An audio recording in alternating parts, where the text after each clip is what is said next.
Grenoble prolonge la fête. Les commémorations du cinquantenaire des JO, ce sera à partir du 6 février, mais c'est dès aujourd'hui que la capitale des Alpes et sa région ouvrent le bal. Qui du nichoir à chauve-souris, de la houblonnière ou de l'accessibilité au quai remportera l'adhésion des Grenoblois? Vous avez encore 2 jours pour voter pour les budgets participatifs.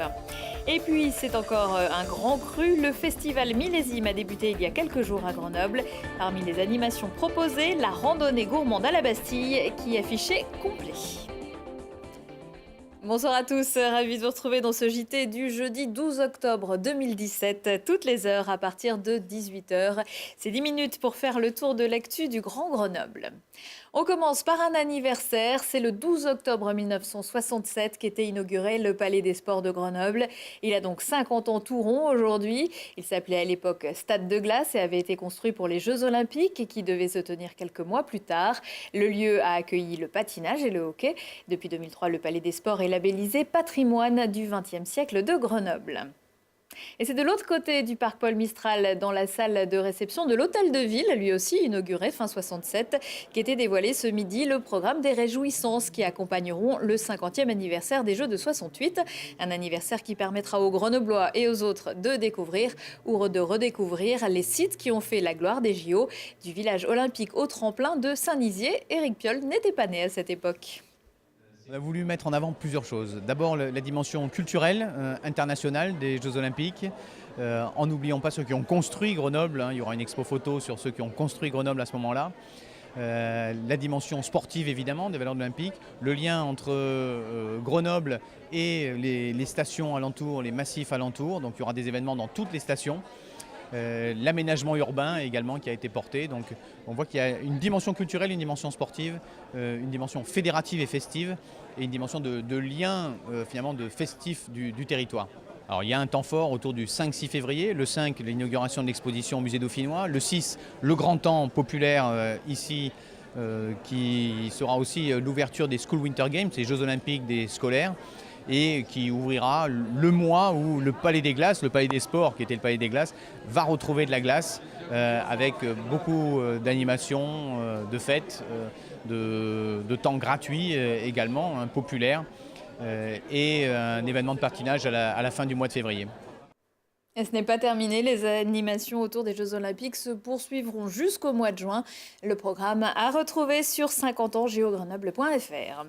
Entre deux petits fours, les participants de la conférence de presse, mais surtout tous les Grenoblois, sont invités dans le hall à voter pour les budgets participatifs. Pour la 3e année, chaque habitant de plus de 16 ans peut désigner parmi les projets proposés par les citoyens et associations lequel ou lesquels ont sa préférence. Les vainqueurs seront financés par la mairie pour une enveloppe globale de 800 000 €.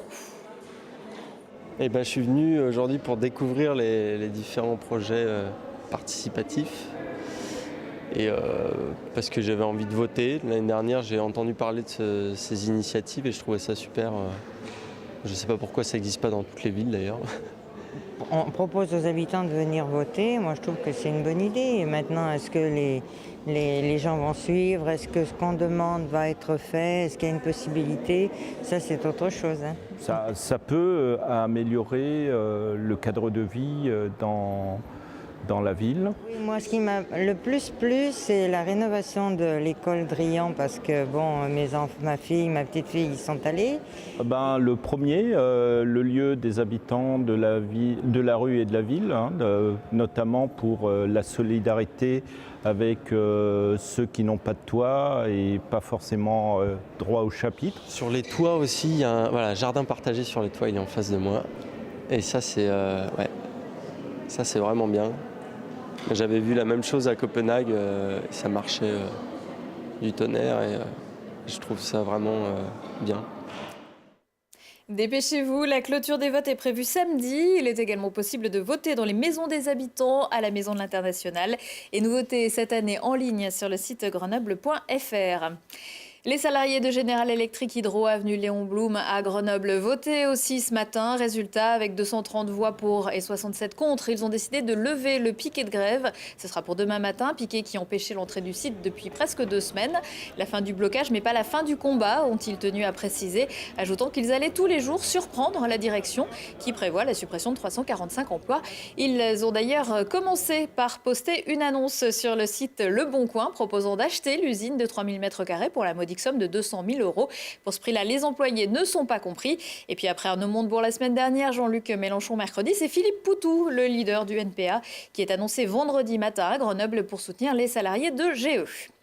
Faire immatriculer son véhicule ou demander un permis de conduire, c'est souvent synonyme de file d'attente à la préfecture. Mais ça va changer.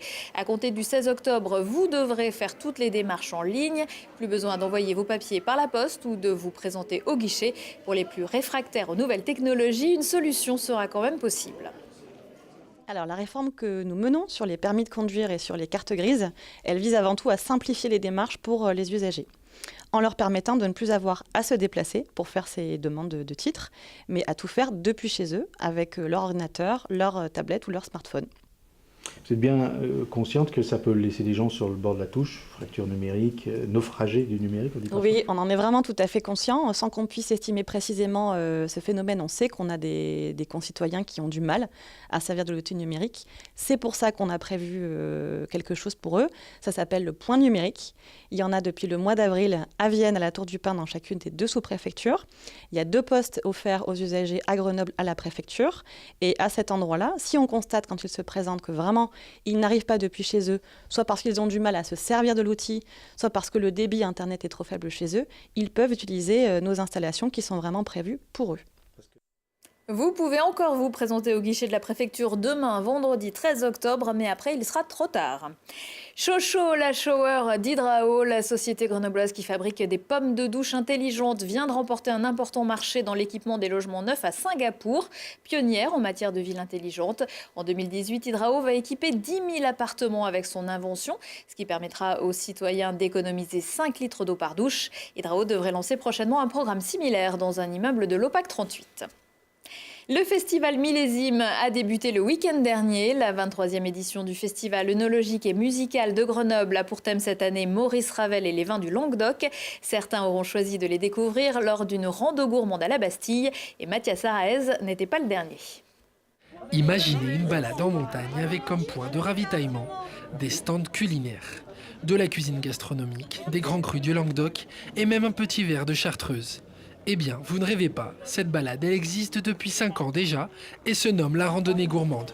Organisée dans le cadre du festival œnologique Le Millésime, elle est née dans l'esprit d'un passionné de vin, Alain Gatron. Je pense qu'au niveau pédagogique, la randonnée, c'est peut-être pas l'événement le plus pédagogique du festival. Mais la randonnée, c'est quand même plus un moment de plaisir. Bon, il suffit de regarder les gens autour de vous, vous allez comprendre que bon, voilà, ça leur a pas empêché de discuter avec les sommeliers et avec tout le monde pour découvrir tout un tas de choses. Pour mériter leur mariage mets-vin, les randonneurs doivent donner de leur personne. 5 km et plusieurs centaines de mètres de dénivelé découpés en 8 étapes. De la mise en bouche au café gourmand, les 350 marcheurs d'un jour ont profité sur tous les plans. Ah, c'était vraiment excellent, vraiment super bien fait. Le parcours était nickel, c'était bien signalé et puis il y avait des stands assez réguliers. Cette année, je voulais faire la balade gourmande et ce qui m'a attiré, c'était réellement le fait de monter à la Bastille et d'avoir ces étapes musicales, œnologiques et gastronomiques. Ça, c'était très sympa. On a goûté plein de choses. De vin, c'est bon aussi. Il y a de chartreuse. Et c'est magnifique, le temps ici, il fait beau. Si pour le moment le thème de l'année prochaine n'a pas filtré, nul doute que le nouvel itinéraire concocté par l'équipe d'Alain Gatron sera à nouveau un bon cru. Et le millésime se poursuit avec notamment demain vendredi une conférence sur l'œnotourisme à la Maison du Tourisme et une soirée Ravel-Debussy chez Berthe et Musique à Gières. Sur les terrains de Pro D2, le FCG se déplace dans la Nièvre vendredi soir. Comme d'habitude, les entraîneurs ont prévu de faire tourner l'effectif. Il y aura 12 changements à Nevers par rapport aux 15 qui a affronté Narbonne la semaine dernière. Et ce sera la première titularisation du talonneur Fourcade. À 19h15, 20h15 et 23h15, si on parlait. Aujourd'hui, avec ses invités, Thibault Leduc va parler de la Reine des Vaches, qui sera la star de la descente des alpages, du Vercors, qui attire, lui, les stars du biathlon, fourcade compris, et de la dernière ligne droite des budgets participatifs.